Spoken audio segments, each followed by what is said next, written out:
Welcome to Sports Spectrum, the sports and faith podcast that brings Jesus back into the conversation. Here's your host, Jason Romano. This episode of the Sports Spectrum podcast with Ben Malcolmson of the Seattle Seahawks is brought to you in part by Compassion International. Go to compassion.com/sportspectrum, $38 a month. Release a child from poverty. You can make a difference in a child's life. Go to compassion.com/sportspectrum, $38. Sponsor a child today. Today's guest on the podcast, he is Pete Carroll's right-hand man with the Seattle Seahawks. His name is Ben Malcolmson. His official title is the Director of External Relations with the Seahawks. And Ben has written a new book called Walkon, From Pee-wee Dropout to the NFL Sidelines, My Unlikely Story of Football, Purpose, and Following an Amazing God. And Ben just released this book recently, and he joined us here on the podcast. Really enjoyed talking to him about his story. And I first met Ben, and I'll mention this in the beginning of the podcast, back in 2010, and it happened to be the day that Yankees owner George Steinbrenner passed away. And that was the day that Pete Carroll had come to ESPN, and I was assigned to spend the day with Pete and walk him around and take him on all the different shows at ESPN. And there was this guy, Ben, who was trickling along behind him. And Ben's job was actually to capture all the social media for Pete Carroll while he was walking around ESPN. So I first met Ben then in person, and that was when Coach Pete had his book come out, and now Ben has his book. And I'm excited to have you hear his story because it's really a powerful one. It's one that it just doesn't make sense. It's a guy who did not like football, who ends up making the USC football team, and then ends up becoming the right-hand man to one of the great coaches, both in college and the NFL, and is a part of a Super Bowl winning team and another Super Bowl playing team in his time in Seattle. And when you talk to Ben, you can just hear the humility in his voice and in the tone and how he carries himself. And his story is one that just doesn't make sense, and it's a powerful one. So I'm excited for you to hear it. Let's get right to it. Here's our interview on the Sports Spectrum podcast with Ben Malcolmson, Director of External Relations with the Seattle Seahawks and Assistant Head Coach to Pete Carroll, right here on the Sports Spectrum podcast. Take a listen. Welcome, Ben. Thanks, Jason. It's good to be with you. Good to be with you, too. Now, it's funny, when I was approached about doing an interview with you and saw that you had written a new book called Walkon, which we'll talk about in a second, I remembered the day I met you, and it was back in 2010, and we were kind of talking about this off the air before our interview, and I used to work at ESPN, and it was the day that Pete had written his first book, or his new book, I guess, at the time, and he was at ESPN doing what they call the car wash. And I remember you were there, and I kind of talking to you, I was like, what is your job? What do you do? And you're like, I'm Pete's assistant. And you were just getting ready to go to Seattle with him, or you had maybe already made the jump, but it was right in the midst of him taking the Seahawks job and leaving USC.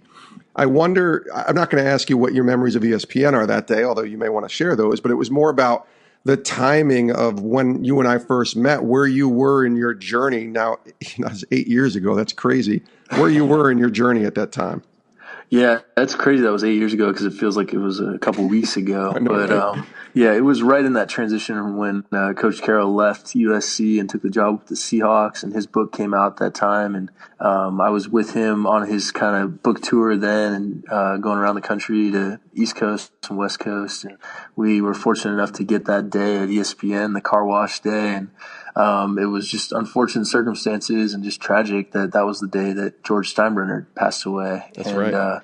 The breaking news obviously kind of puts everything else to the side. So it was an interesting day for sure. It was not a typical car wash day there at ESPN, but thanks to you and all your colleagues there at the time, we still had an amazing experience, and it was just so fun to connect with you then and now to reconnect. Absolutely. I wonder where at that point in your life and your career, and we're going to talk about specifically what your job role is now. I remember talking to you then, and you're just like, it's a bunch of different things. I'm sure it still is today. But where were you in your life and your transition there of going from USC and following Coach to Seattle? Yeah, when I was at USC for 3 years there, I handled all the media stuff there in terms of online media. So it was right at the cusp of social media taking off, and we were just right place at the right time. We had a blog that really gained a lot of traction and kind of did things that were really unique and different at the time. And then we hear about this thing called Twitter that had just started, and it was like, hey, coach, let's put you on Twitter. And soon enough, he and Shaq and a couple other people are like the first well-known celebrities on Twitter, and he's gaining tens of thousands of followers a day. And it's just crazy how that medium really took off. And Facebook, I mean, he gets a Facebook page on Facebook, and he maxes it out on the number of people that could be following it because they just didn't have the algorithms at the time to allow for more people. So it was just, we were just right at the start of all that stuff, and it was really fun and exciting. And that's why I was on that book tour, was because we were kind of capturing everything and just stirring up a lot of attention around the book and all that. And in that process of moving to Seattle, really transitioned to just be his kind of right-hand guy fully. And obviously part of that entails the social media stuff still and kind of communication stuff on the side and all that. But now it's really a Swiss Army knife role where it's just kind of all over the place and every day is so different. But it's really just helping him be in the best place possible to succeed in all the things that he's doing, whether it's running a football team meeting or getting ready for practice or all the off the field stuff too, with all the charity stuff he's involved with or speaking engagements and all the relationships that he carries in sports, out of sports, whatever it is. And it's just a fun job. And obviously Coach Carroll is such a unique person and just a charismatic leader. And just, I'm so fortunate I get to be around him and learn from him just by osmosis every day. And it's fun to partner with him on all these incredible things we get to do. Is there a typical day? Is that possible, Ben? I mean, maybe it's a typical Sunday during the season. Maybe that's kind of probably a better way to put it when there's a game. But is there a typical day, or does it really change every day? Yeah, the only thing typical is that I know it's going to be very spontaneous. I'm not going to know what's going to happen. So when I'm driving into work, I know that when I pull in, the only thing I know that I'm doing is putting my key fob over the little scanner and walking in. That's about the only thing I know for sure that day. And who knows what's going to happen from there. But I think that's a product of being in sports in general. Sports is a lot of ups and downs and a lot of unpredictable things. But then someone like Coach Carroll, who's a very different individual, he runs at a different pace and at a different beat than a lot of other people. And it's a product of kind of all those things put together.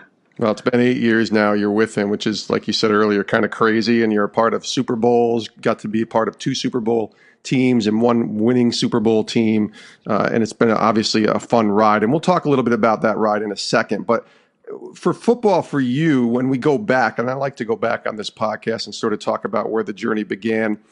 When you were a young man in 1995, maybe even a kid in Pee Wee football, I heard a football story about something that kind of led to maybe you thinking maybe this football thing wasn't for me. Can you tell that story? Oh yeah, I hated football. My dad made me play football when I was in 5th grade there. I was 10 years old and made me join the Pop Warner program in our little suburb. And I think it's kind of what every dad did. It's like every kid's got to try every sport, at least the kids I knew. And I mean, I was trying every single sport at that age. And there I am suiting up for the football team at the Pop Warner level. And it was miserable. I mean, I'd go to practice and I'd be crying on the way home. I just hated it so much. And I was begging my dad to let me quit, but he wouldn't let me quit. And it was kind of one of those life lesson moments, those like fatherly advice moments of, I'm not going to let you quit because this is going to pay off for the rest of your life, And I probably didn't have the ears to hear it at the time, but I'm so glad he didn't let me quit because I was forced in a way to battle through all the challenges and how much I disliked it and how physically exhausting it was and just wasn't fun for a undersized 5th grader. And finally at the end of the season, I said, okay, I'm never playing football again. That's it. And my dad said, well, that's totally fine. That's your choice, but I'm just really proud of you for sticking through it and not quitting. Where was faith when you were a kid? Was that a big part of your life? Was that instilled in you by your parents growing up? Yeah, it was. It was hard for me as a kid to really appreciate and understand understand what was going on faith-wise. I mean, I was taken to church every Sunday, and I was starting to learn a lot about God, but I didn't really know God intimately and personally until I got to college and really started a relationship with God at that time. A few years later, you mentioned, this is 2006 now, you're at USC, and so you find this relationship with God, with Jesus in college. I want you to share that story as well as share about how you come to playing football with USC, which is kind of crazy. And you document that pretty well in your book. That's a good portion of your book is your time at USC. Start with the faith element first and how that kind of transpired for you. Yeah, I went to college just kind of floating along, just kind of try to figure out my major and my career and all that, and just try to figure out where life was going to take me. And I was so fortunate because God really had his hand on my life and really put incredible people around me. I found out about this group. It was a Christian fraternity. And so I just kind of jumped at the opportunity without really consciously doing it. It was like, oh, this sounds cool. I'll do it. And that changed my life because I was around guys that were sold out, that had surrendered their lives to Jesus and had given themselves over to his will and to his way in their lives. And so seeing that lived out on a day-to-day basis, that it wasn't just a 1 hour a week thing on Sunday morning, but it was a lifestyle. It was a relationship, a living, breathing relationship with the creator of the universe. And that changed my life because I got to see it. I got to see an example. And I got to follow in their footsteps and really grow and mature in that way. And then as I matured and grew, I got to be that example for the people that were coming in behind me. And that just increases your growth even more and strengthens your relationship with Jesus and with your friends and everything. It was just so powerful. And through that process, I was still trying to figure out, okay, what's my life going to look like after college? What am I going to study and all that? And I kind of fall into journalism. I figured it might be something fun to do, especially if I could be a sports writer. I mean, I grew up reading the sports section in the newspaper and watching SportsCenter every day. And I figured, well, I should try to be a sports writer. That'd be really fun and combine my passions maybe. And I definitely wasn't good enough to play sports at that level. And so I was like, well, this is the closest I'll get. And so through that process, I'm writing for the school newspaper and I get promoted pretty quickly to cover the football team there at USC. And this was the glory days of USC, you know, when they were number one all those years in a row and all the Heisman Trophy winners. And it was incredible. And just to be a part of that, there, a student at USC. And then my job there during my last 3 years of college was to cover the football team every home and away game. I got to go to 2 Heisman Trophy ceremonies. Was at 2 national championship football games, you know, like all these things are just incredible and so fun and gearing up to graduate. And I see an ad in the school newspaper talking about Walkon tryouts for the football team were coming up. And I was kind of on the prowl for what was my last great article going to be for the school newspaper. And it hit me when I read that little ad for the Walkon tryouts that this has got to be it. I got to write an article about the walk-on tryouts because no one's ever written an article about this. It's pretty cool that the number one team in the country just doesn't open casting call. You know, this is pretty unique. This is pretty special. And I ended up going up to Coach Carroll. I was like, hey, Coach, I'd like to write an article about the walk-on tryouts. Do you mind? And he's like, well, it won't be very interesting, but sure, go for it.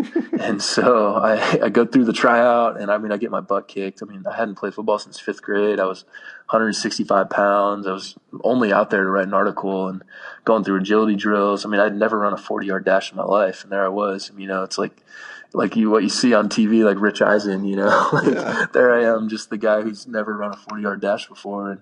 And it's just crazy. And I go home that night, I'm writing my article, and it was literally going to be the best article I ever had. I mean, this was unbelievable. I got to go through tryouts for the best football team in the country. And at that time had become just a perennial contender, just unbelievable program. And I get a call 2 days after the tryouts saying I made the football team. And my first thought was, this has got to be a prank. Like, there's no way I made the football team, because it never even crossed my mind that was a possibility. I mean, that my only intention of being out there on that team, out there on that tryout, was to write an article. That was my sole intention. And I'm getting this call, and it's got to be a prank. I mean, it's either one of my friends pranking me, or I figured out this has got to be Coach Carroll pranking me. I mean, he's renowned for pulling jokes and pulling pranks on people, and I'm going to be the latest butt end of his latest prank, And so I'm trudging my way over to the football building with a little bit of excitement and a little bit of curiosity, but mostly just gearing up for him to pull the rug out from under me. Because, I mean, he did tell me it's not going to be very interesting. So I figured he's probably setting me up for a nice little prank here. And I walk into the office, and there's Coach Carroll, and he's smiling. He's like, "So, what do you think?" And I'm like, "Well, the prank's over. Just kind of tell me now." And he's like, "No. You can run fast. You can catch the ball. We want you on the team," just with this utter seriousness. And I was like, no way. There's no way. Like, I haven't played football in 10 years. Here I am, number one football team in the country. This is just crazy. And so there I was, all of a sudden my life took a total turn. I was on the football team there at USC after only trying to write an article for the school newspaper. But you don't like football, remember? So it had to be culture shock to the umpteenth, dial here. Just imagining walking into that world. Oh, it was crazy because, I mean, I get handed a playbook and I'm flipping through it, and it is flipping through the playbook on Madden on Xbox, like this is just so different. These plays are like 19 words long, and I don't know what position, what each position is and all that. And that was hard. And then I get my pads and my helmet. Like, I don't know how to put this stuff on. And there at the first practice, it's like, okay, how do you even take a hit? Like, do I just stand there and just get battered? Or, I mean, what is this going to be like? And I remember the first practice, I'm just so eager to experience this first hit, just honestly to see if I'll survive, like see if I'll be able to make it out. And I get that first hit, and my bell is rung. I'm seeing stars, and I'm laying there on the ground, and I realize that I'm still alive, and that I can still move all my body parts. And I'm like, okay, I can do this. Okay, here we go. So that kind of started that whole year process. And I had a serious shoulder injury that I had to get a major reconstructive surgery, and doctors said I was going to be out for 9 months, but just kind of a divine miracle. I was back in 4.5 months, just like crazy recovery there. And a bunch of students started a campaign, Get Ben In, to get me in a game, because I represented just the average student, and it was just a fun thing that the story became bigger than me. And that was the beautiful thing. Yeah. You make it to the game, right? The final game of the year against Notre Dame. Tell us about that. Yeah, so we're at our last home game of the year. We're playing Notre Dame. We're like the 3rd ranked team in the country. Notre Dame's the 5th ranked team in the country. So the only way I'm going to get in a game is if we're up like 50 points, Like, they're not going to put me in a game because there's all these wide receivers that deserve to play that are way ahead of me on the depth chart. And we're there in the Notre Dame game. We get up 20 points, and 2 minutes left in the game. We get the ball back, and the coaches put me in. And, I mean, it was only a quarterback kneel, and nothing special happened. But I did get that one play, and it was just such a cool reward for all these people that were chanting in the student section. They were wearing T-shirts that said "Get Ben In," and they had signs, and we're on College game day and all that stuff. And it was just really, really cool experience to be a part of. I mean, you're in a game, though. And it's Notre Dame and USC. I mean, my thinking is, if I'm you, I'm playing against like Troy State in September, but Notre Dame and USC. I'm not getting in that. I mean, what is going on? I mean, that must have been such a great moment. Yeah, I mean, it was almost, it's definitely surreal, and it just almost felt like cinematic, just kind of magical. I'm there lined up on the line of scrimmage, and I'm looking across, and there's the shiny gold helmets. I grew up watching RUDY. That's what I was just going to say. It's like RUDY, right? Basically. Yeah, and I mean, people have said that a lot, and it's crazy how this had happened. Like 9 months earlier, I was going through the Walkon tryouts to write an article.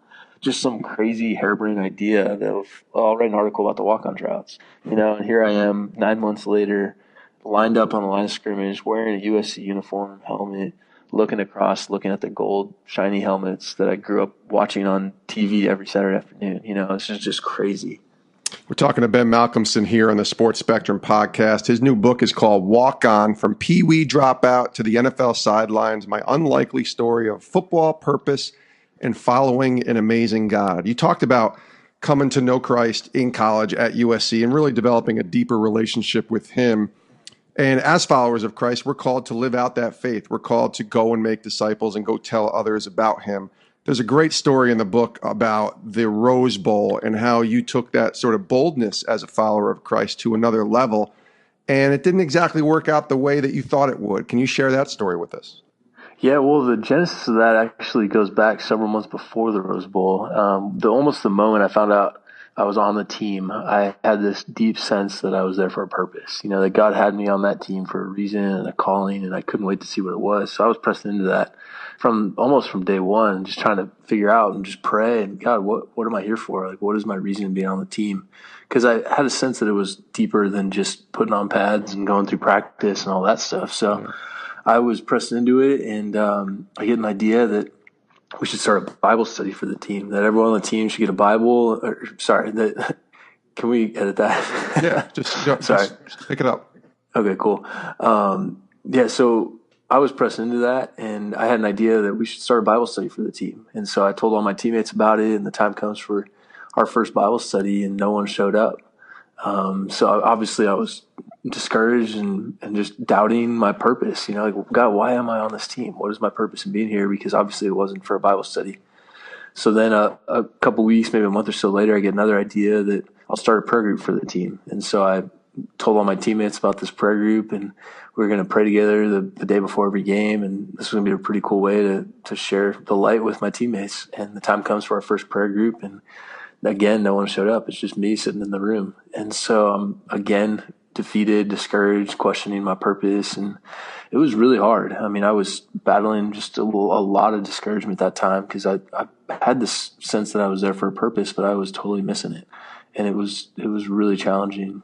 And so then I was reading a little bit later that in Matthew 5, it says, let your light shine before men. And it hit me that lights just shine where they're at, that they don't need to go create events or go do things, but really they just need to be a light first and foremost. And so that really hit me, and it just put me in this new place of, okay, I just need to be a light among my teammates. I just need to just be a good friend, just love people well. And so I just devoted myself to that. And after a couple weeks of trying to be a light, I found myself again just seeing zero fruit, and again questioning my purpose and wondering why God had me there, because I was seeing nothing. You know, I was planting all these seeds, trying to be a good friend, trying to have good conversation, and love people really well. But if that was my purpose, I figured I should start seeing some fruit to that, and I just wasn't seeing it. And I was discouraged again and just kind of doubting.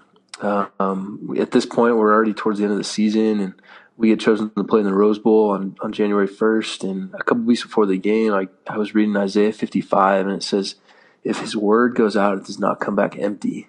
And it hit me in that moment that if I put his word out there, if I put a Bible out there, that it won't come back empty. And so I got the idea, I'm going to get a Bible for every guy on the team, and I'm going to place it in their locker, and it's not going to come back empty. Like, God is faithful to his promise, and let's see what happens here. And so I got 100 Bibles, and in the middle of the night, one night, I just wanted to do it anonymously at this point, and place one in every locker. And I couldn't wait to see what God had here, because this was the fulfillment of my purpose. You know, like, he had brought me through all the challenges, all the heartbreak and the defeat and discouragement, but I had finally found my purpose, and this was it. And so I couldn't wait to get there to the locker room that morning, the next morning. And I was fully expecting just like the craziest things. I was a zealous 21-year-old college student, like hell bent on finding my purpose. You know, like I was fully expecting like the Hallelujah chorus to be sung in the locker room, you know, like gold light emanating from the doors, you know, like I was so excited. I walk into the locker room that morning with these great hopes and great expectations, and I see just shredded Bibles all over the floor. I mean, the carpet was completely covered with shredded pages of Bibles. And it was just such a huge gut punch, because I had poured my heart and soul into trying to find my purpose, and I had missed it all along. And so I just kind of threw in the towel, and I said, I guess I missed my purpose. You know, I missed why God had me on this team. I tried to do all these things, but every single thing had failed miserably. And so I was obviously really discouraged. And we go through that week, and we go to the Rose Bowl. We win the Rose Bowl, which was awesome, but I still felt like I had missed something. You know, I had missed my purpose. And a couple of days after the Rose Bowl, I get a phone call saying, hey, did you hear about Mario? Mario was our kicker on the team, record-setting kicker, just an amazing teammate, one of my closest friends on the team. And I said, no, what happened to Mario? And he had tragically passed away in the middle of the night before that phone call, just a couple days after the Rose Bowl, and just mysteriously passed away. And it was obviously just so hard to take that news when you're 21 years old and one of your closest friends passes away, and teammate, and it was hard. And a couple days later at the funeral, they carry his casket down the center aisle, and on top of his casket was the Bible that I'd placed in his locker, of all things. Wow. And I was just so struck by that, because to me, it felt like God's personal, intimate touch just for me to comfort me in that time. And it was like God had seen me and had given me this little nudge of comfort. And it was so profound for me that God could provide such a personal touch in that moment when I needed it most. And it was so powerful. And so I ended up, like we talked about earlier, just working for Coach Carroll there at USC for the next couple of years. And he offered the job for me to come with him to Seattle, and I moved up. And not knowing anyone up here, I just kind of jumped at whatever opportunities came along in the right time. And someone told me about this high school mentorship program called Young Life. It's like a faith-based mentorship program. And Sure. I was like, that sounds cool. I'll give it a shot. And I said, go out to this Young Life leader meeting to kind of introduce the program to everyone. And one of my former teammates walks in. I'm like, what the heck? I haven't seen this guy in 4 years since Mario's funeral. And wow. we kind of remove ourselves from the meeting. His name was Taylor. He was our punter on the team. And we're catching up, and he's like, dude, my life has totally turned around in the last few years. I'm like, well, what happened? He's like, do you remember the last week we were on the team together? There were Bibles in all of our lockers.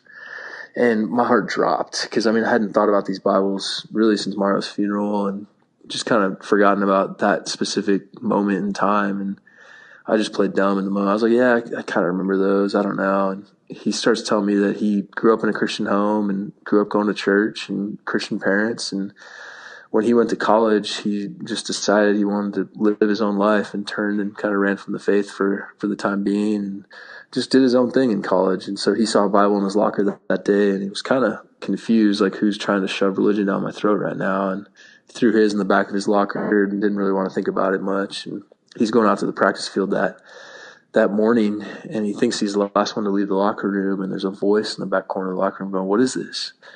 And he turns around, confused, thinking he was the last one to leave, and there's Mario, our kicker, sitting in his locker, thumbing through the Bible, going, what is this? And so Taylor, being the punter, and Mario being the kicker, they were best friends. Taylor screams across the locker room, standing there at the doorstep, says, Mario, are you an idiot? Have you never seen the Bible before? And Mario's like, no, what am I supposed to do with this? And he's sitting there thumbing through. And so for some reason, Taylor turns around and sits down in the locker next to Mario's, and for 45 minutes takes him through the Bible, every word written in red are the words of Jesus Christ, Son of God, Savior of the world, the one who came to die to take on your sins, to make you right with God. And the gospel's just pouring forth out of Taylor's mouth. And keep in mind, he hadn't been following God really for the last few years. He hadn't gone to church in years, and in a way he kind of turned away from his faith. But those seeds that were planted as a kid through his parents and through his church and all the people in his life when he was a kid were starting to bear fruit in that moment. And God had started to speak through Taylor in that moment and just do profound things, as Mario's sitting there, never having picked up a Bible before in his life. And Taylor said for the rest of that week leading up to the Rose Bowl, every spare moment Mario had, he was reading the Bible.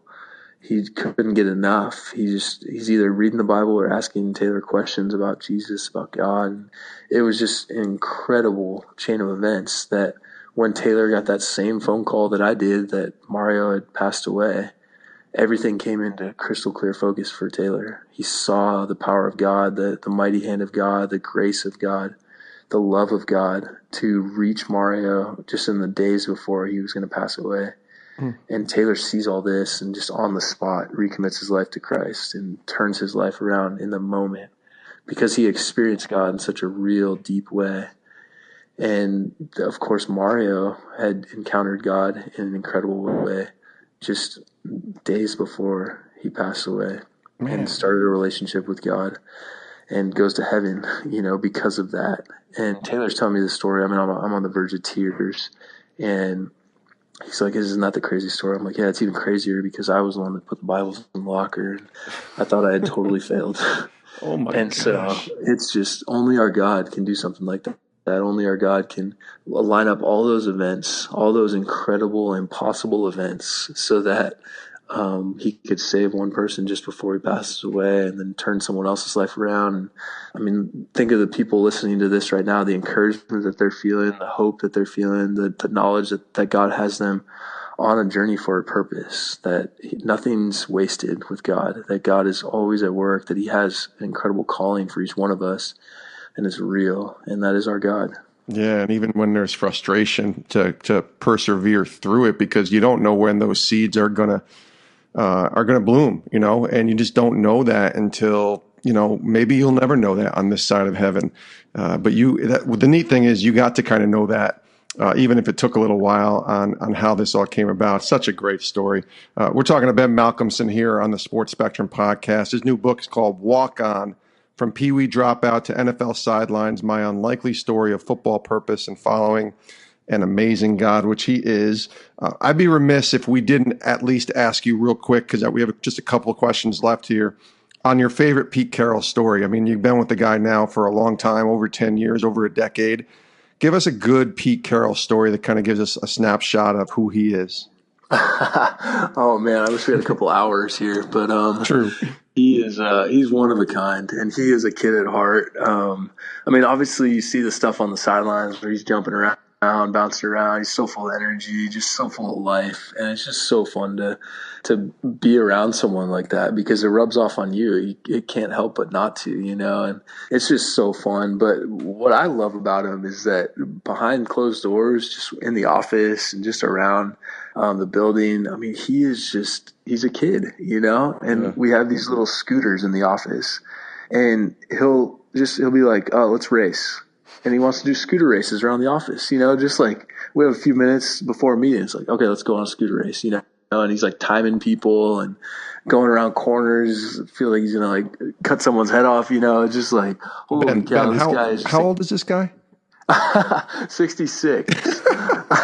That's awesome. He gets younger by the year. It's like modern day Benjamin Button, and he's just so fun. I mean, when we travel together during the off season to his various events or something, I mean, he'll want to race through the TSA security line. Like you pick a line, I'll pick a line, see who wins. He's just such a competitor. It's stuff like that where it's just like, well, of course I'm going to win because you got a fake knee, and they're going to pull you off the side. So I always got him on that one, but it's just he's so fun, and just there's always little games going on, and he's always trying to stir the pot. He's just such a fun dude. So it's awesome. That is great. Real quick, I know we haven't really talked about your time in Seattle too much, especially some of the successful seasons, but the team that you work for now, very open about their faith, of course, winning the Super Bowl in 2013, almost winning it again the following year. I remember a lot of players on those teams were very outspoken and understood that they had a platform to talk about Jesus. I just wonder, Ben, for you, since you've been there, you tried a Bible study and a prayer group and leaving Bibles for USC.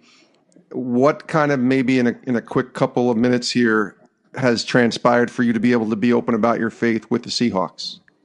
Yeah, it's been amazing being here, because there isn't just an openness here with the players, with the coaches. There's an amazing coaches Bible study weekly that we have. There's a chapel before every game on the Saturday nights before a Sunday game, and the players have just incredible stuff. Our chaplains do an amazing job with that.